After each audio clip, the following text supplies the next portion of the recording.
Hello बच्चों, आइए इस प्रश्न को पढ़ते हैं। विद्युत चुम्बकीय प्रेरण के फैराडे के नियम लिखिए। एक समान चुंबकीय क्षेत्र में गतिमान ऋजुरेखीय तार के सिरों के बीच उत्पन्न विद्युत वाहक बल के सूत्र का निगमन कीजिए। आइए इस प्रश्न की मुख्य अवधारणा की चर्चा करें। मुख्य अवधारणा, मान लीजिए हमारे पास में एक कुंडली है, कुछ इस तरीके से है। मान लीजिए एक कुंडली है इस तरीके से, और हम इससे क्या करते हैं, एक धारा मापी जोड़ देते हैं इस तरीके से ए, जो कि हमें बताएगा कि इस कुंडली में धारा कितना प्रवाहित हो रहा है।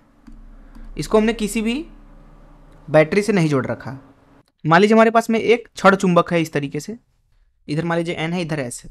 अभी ये रखा हुआ है यहाँ पे बस, अभी इसकी चाल जो है वो 0 है। तो हमने देखा कि जो ये धारा मापी है, ये इसके अंदर जो धारा का मान है वो 0 दिखा रहा है, ठीक है। लेकिन क्या हो जब हम इसके गति को 0 ना करके इधर की तरफ भगाएं अथवा इधर की तरफ भगाएं। जब हम ऐसा करते हैं तो हमें दिखता है कि जो धारा मापी है उसमें धारा का कुछ ना कुछ मान है, अब वो 0 नहीं रहा। ऐसा हुआ क्यों? यहाँ पे दरअसल प्रेरण के सिद्धांत का जन्म हुआ, विद्युत चुम्बकीय प्रेरण। अर्थात जब आप चुंबक को या तो इधर ले जाते हो या तो इधर ले जाते हो, तो आपने यांत्रिकी ऊर्जा का प्रयोग किया और उससे यहाँ पे आपको विद्युत धारा अर्थात विद्युत चुम्बकीय ऊर्जा मिला, अर्थात इसमें कुछ ना कुछ धारा आ गई। और वैज्ञानिकों ने और प्रयोग करके देखा कि ये धारा तभी तक रहती है जब तक हम या तो चुंबक को पास ला रहे होते हैं या फिर दूर ले जा रहे होते हैं। जब चुंबक को विराम पे ले जाया जाता है, अर्थात चुंबक का जब गति हम 0 कर देते हैं, मान लीजिए 0, इस अवस्था में जो यहाँ पे धारा प्रवाहित हो रहा था वो भी 0 हो जाता है। इस चीज को हम फैराडे के नियम में पढ़ते हैं कि कितना धारा प्रवाहित होगा, कितना यहाँ पे विभव प्रेरित होगा, क्योंकि धारा प्रेरित हुआ तो विभव भी प्रेरित हुआ। मान लीजिए चुंबक जो है इधर या इधर इसको ले जा रहे हैं किसी गति v से। इस अवस्था में क्योंकि ये चुंबक जो है अपने अंदर से चुंबकीय क्षेत्र निकाल रहा है, तो उसकी वजह से जो यहाँ कुंडली है उसमें फ्लक्स जो है वो मान लीजिए फाई है, और वो समय के साथ डी फाई भागे डी टी से बदल रहा है। तो ये हो गया दर परिवर्तन किसका? चुंबकीय फ्लक्स का। चुंबकीय फ्लक्स का दर परिवर्तन है ये। अब देखिए, अब हम समझते हैं विद्युत चुम्बकीय प्रेरण के फैराडे के नियम। एक तरह से ये हल है प्रश्न का, प्रथम भाग का।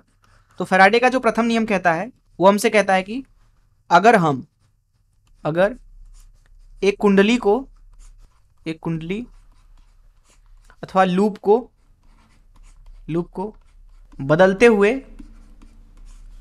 हुए चुंबकीय क्षेत्र में ले जाएं, या फिर इसको आप ऐसे भी बोल सकते हो कि अगर किसी एक कुंडली से हम चुंबकीय क्षेत्र बदलें, तब उसमें मतलब कुंडली या लूप में विभव प्रेरित हो जाता है,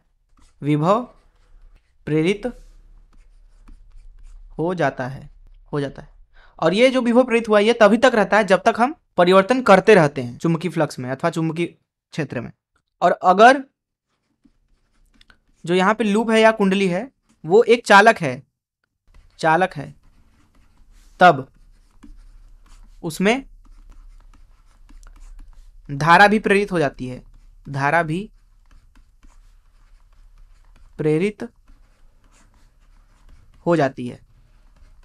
क्योंकि अगर लूप के अंदर विभव है तो धारा भी रहेगा।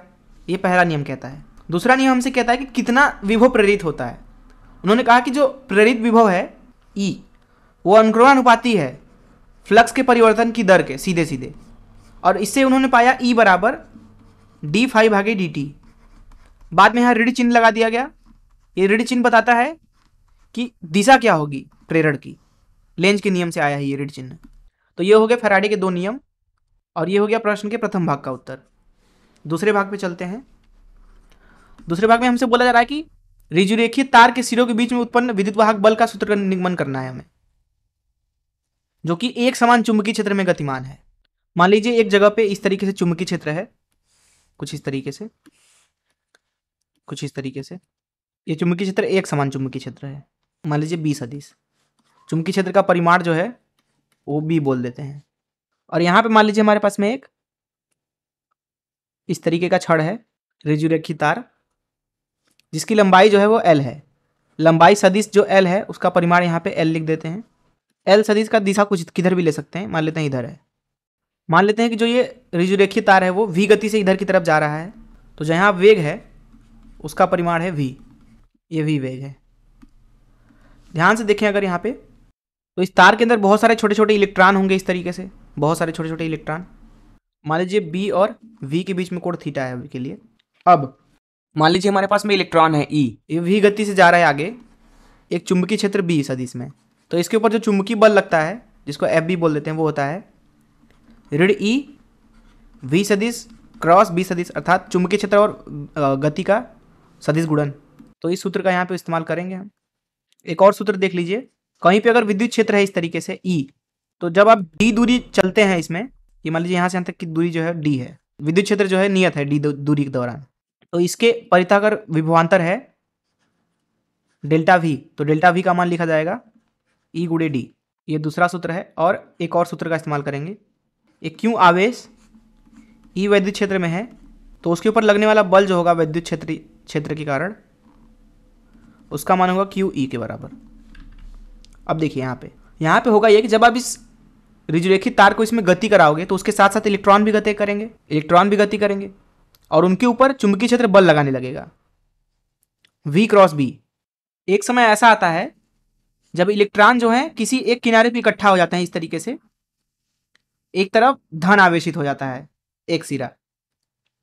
यहाँ पे विद्युत क्षेत्र इस तरीके से होगा E सदिश, L सदिश आपने इधर लिया हुआ है। देखिए हो सकता है कि यहाँ पे जैसा विद्युत क्षेत्र हमने बनाया है, धन सिरा और ऋण सिरा लिया है, वैसा वास्तविक रूप में ना हो यहाँ पे, लेकिन हम व्यापक स्थिति के बारे में बात कर रहे हैं, व्यापक हल निकाल रहे हैं। तो यहाँ तार के अंदर जो विभवांतर है E, वो है जैसा कि हमने देखा अभी E गुणे D। दरअसल होता यह है कि यहाँ पे किसी भी एक इलेक्ट्रॉन के ऊपर अब जो चुंबकीय बल है और जो विद्युत क्षेत्र वाला बल है, वो दोनों आपस में बराबर हो जाते हैं साम्य अवस्था में। तो ये मान लेते हैं विद्युत क्षेत्र वाला बल है और ये चुंबकीय बल है, ये दोनों आपस में बराबर हो जाएंगे, Fe और Fb। Fe का मान होगा ऋण E गुणे E क्यू ई बराबर Fb का मान होगा ऋण E गुणे V क्रॉस B। अब देखिए यहाँ पे हमें गुणा करने पड़ेगा ऋण चिन्ह का अथवा ऋण 1 का, क्योंकि ये दोनों बल तो बराबर हैं लेकिन ये परिमाण रूप में बराबर हैं, इनकी दिशा तो विपरीत है। तो यहाँ अगर ऋण चिन्ह लगाएं तो ये ज़्यादा सही होगा। तो इससे हमने ये समीकरण लिखा। इससे हम लिख सकते हैं कि जो E सदिश है वो बराबर आएगा ऋण V क्रॉस B के बराबर, अर्थात V और B का सदिश गुणन। और इसको अगर आप सदिश रूप में लिखना चाहते हो तो डेल्टा V को लिखा जा सकता है ऋण E सदिश डॉट D सदिश। ऋण चिन्ह इसलिए क्योंकि विद्युत क्षेत्र की दिशा में जाने पर विभव घटता है। तो अगर विद्युत क्षेत्र और D सदिश दोनों एक ही दिशा में हुए तो डेल्टा V ऋणात्मक होगा। तो इसलिए यहाँ पे लिखेंगे छोटा सा जो विभवांतर होगा इस dl दूरी के लिए विद्युत क्षेत्र की दिशा में, अर्थात अगर विद्युत क्षेत्र इस तरीके से है और इसमें आप dl दूरी जा रहे हैं इसी की दिशा में dl सदिश, तो यहाँ dv को लिख सकते हैं जो इस दौरान विभवांतर आएगा ऋण E सदिश डॉट dl सदिश, जो कि होगा V cross B dot dl सदिश। ये हो गया dv। तो जो कुल विभव आएगा जो कि है प्रेरित विभव, dv का समाकलन जो किया जाएगा V cross B dot dl सदिश के। तो यहाँ से हम बोल सकते हैं कि अगर V सदिश B सदिश ये दोनों अगर नियत हैं तो इसका मतलब ये है E का मान लिखा जा सकता है V क्रॉस B डॉट समाकलन में dl सदिश। समाकलन करेंगे dl सदिश का तो ये L सदिश के बराबर आएगा। तो यहाँ तार के अंदर कुल प्रेरित विभव लिखेंगे V cross B dot L सदिश के बराबर। यही हो जाएगा एक ऋजुरेखीय तार के अंदर प्रेरित विभव का मान जब वो किसी एक चुंबकीय क्षेत्र B सदिश में V सदिश से गति कर रहा हो और उसकी लंबाई का सदिश L सदिश हो। मैं आशा करता हूँ कि आपको इस प्रश्न का हल जरूर समझ में आया होगा। धन्यवाद।